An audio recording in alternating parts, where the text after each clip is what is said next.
बोलो सच्चे दरबार की जय। बोलो सियापत रामचंद्र की जय।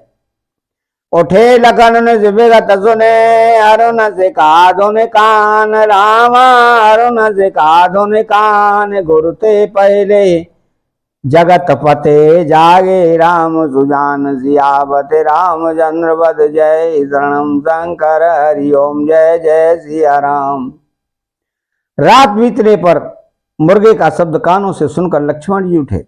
जगत के स्वामी सुजान श्री रामचंद्र जी वे गुरु से पहले ही जाग गए। तो सकल शौच कर जाए नहाए, नित्य निवाह मुने सिर नाए, समय जान गुरु आय सुपाई, लेन ब्रजून चले दो आई। सब शौच क्रिया करके वे जाकर नहाए, फिर संध्या अग्निहोत्र आदि नित्य कर्म समाप्त करके उन्होंने मुनि को मस्तक नवाया। पूजा का समय जानकर गुरु की आज्ञा पाकर दोनों भाई फूल लेने चले गए। तब वो पबा गोबर देखे जाई, जहाँ वसंत ऋतु रही लो भाई, लागे बेटप मनोहर नाना, वरन वरन वर बेल बिताना। उन्होंने जाकर राजा का सुंदर बाग देखा, जहां बसंत ऋतु लुभा कर रह गई है। मन को लुभाने वाले अनेक वृक्ष लगे हैं, रंग बिरंगी उत्तम लताओं के मंडप छाए हुए हैं। तो नव पल्लव फल सुमन सुहाए, निज संपत्ति सुर रुखो लजाए, जातक कोकिल कीर कच्छकोरा, कूजत बेहत नटत कल मोरा। नए पत्तों और फलों और फूलों से युक्त वृक्ष अपनी संपत्ति से कल्प वृक्ष को भी लजा रहे हैं। पपीहे, कोयल, तोते, चकोर आदि पक्षी मीठी बोली बोल रहे हैं और मोर सुंदर नृत्य कर रहे हैं। तो माध्य भाग सरसो सुहावा, मने सो पान विचित्र बनावा, बिमल सा ले लो सर से जबाहु रंगा, जल कग कूजत गुंजत वृंगा। बाग के बीचों बीच सुहावना सरोवर सुशोभित है, जिसमें मणियों की सीढ़ियां विचित्र ढंग से बनी है। उसका जल निर्मल है, जिसमें अनेक रंगों के कमल खिले हुए हैं। जल के पक्षी कलरव कर रहे हैं और भ्रमर गुंजार कर रहे हैं। तो बागो तड़ागो बेलो के प्रभु, हर से बंधु समेत रामा, हर से बंधु समेत, परम रम्या राम यो, सो राम सुखदेत सियावत रामचंद्र वद जय, शरणम शंकर हरिओम जय जय सिया राम। बाग और सरोवर को देखकर प्रभु श्री रामचंद्र जी भाई लक्ष्मण सहित हर्षित हुए। यह बाग वास्तव में परम रमणीय है, जो जगत को सुख देने वाले हैं। श्री रामचंद्र जी को सुख दे रहा है। तो चाहो देश चेताए पूछे माली, गना लगे लेन दल फूल मुदित मन, ते अवसर सीतात आई, गिरिजा पूजन जनन पटाई। चारों ओर दृष्टि डालकर और मालियों से पूछकर वे प्रसन्न मन से पत्र पुष्प लेने लगे। उसी समय सीता जी वहां आई। माता ने उन्हें गिरिजा पार्वती जी की पूजा करने के लिए भेजा था। संग सखी सब सौभग सयानी, गावै गीत मनोहर वानी, सर समीप गिरिजाग्रह सोहा, वरन न जाए देखे मनु मोहा। साथ में सब सुंदरी और सयानी सखियां हैं, जो मनोहर वाणी से गीत गा रही हैं। सरोवर के पास गिरिजा जी का मंदिर सुशोभित है, जिसका वर्णन नहीं किया जा सकता। देखकर मन मोहित हो जाता है।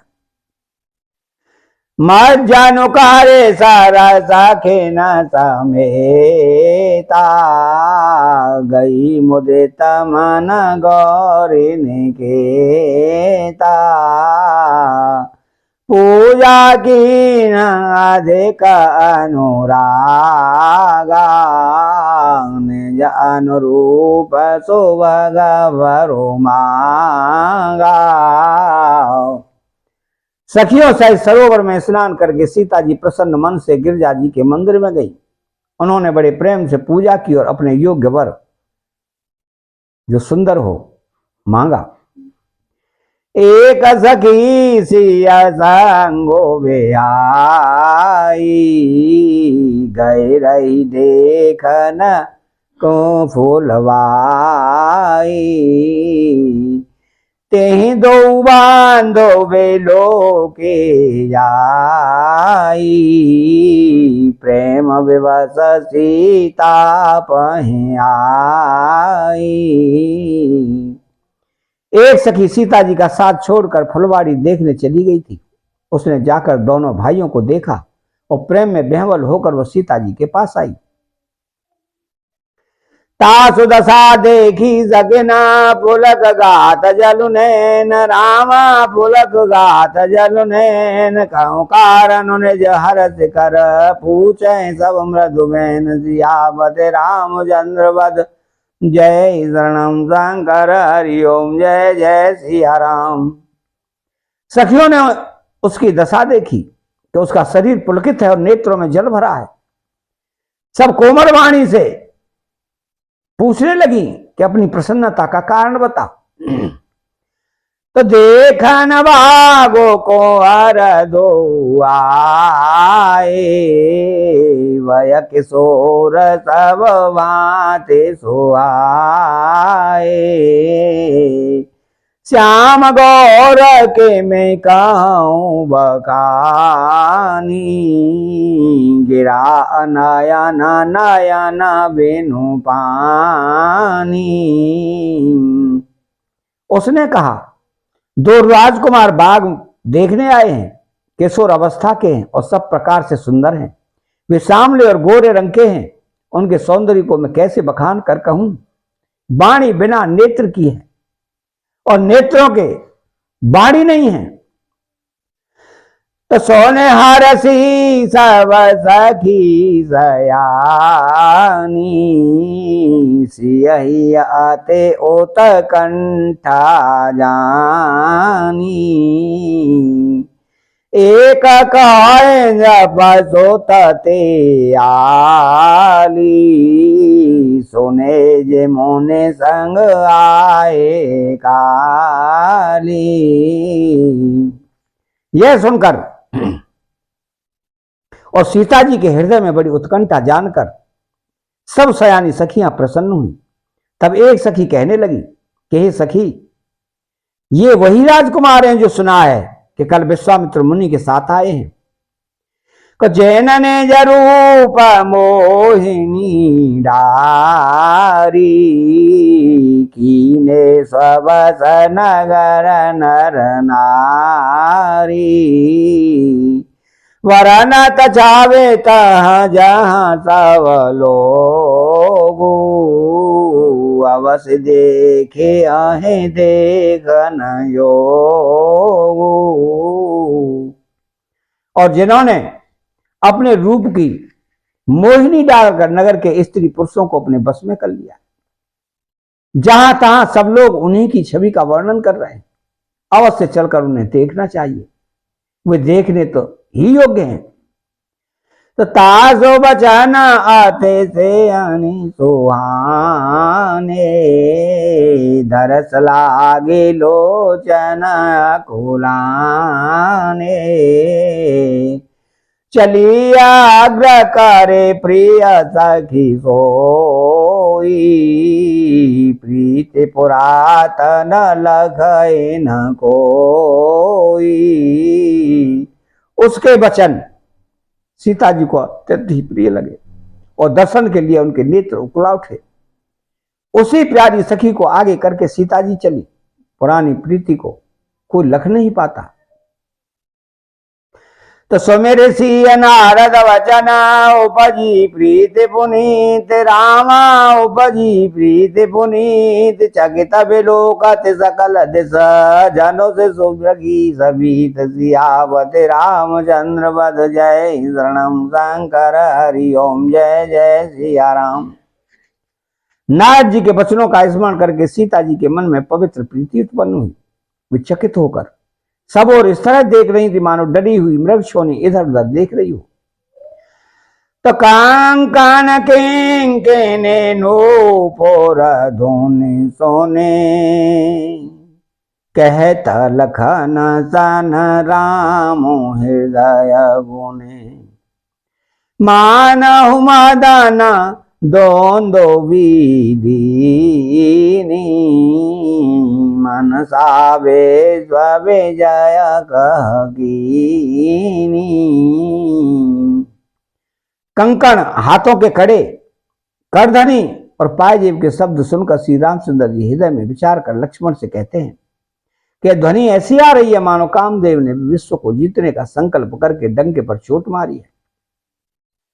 तो आशा काहे फेरे चेताए ते ओरा सियमो कसा से भय नयन चकोरा भय बिलोचन चारो अचंचल मनहु सकोचे ने वितजे दिगंचल। ऐसा कहकर श्री राम जी ने फिरकर उस ओर देखा। श्री सीता जी के मुख रूपी चंद्रमा को निहारने के लिए उनके नेत्र चकोर बन गए, सुंदर नेत्र स्थित हो गए, टकटकी लग गई मानो निमि जनक जी के पूर्वज ने जिनका सभी पलकों में निवास माना गया है।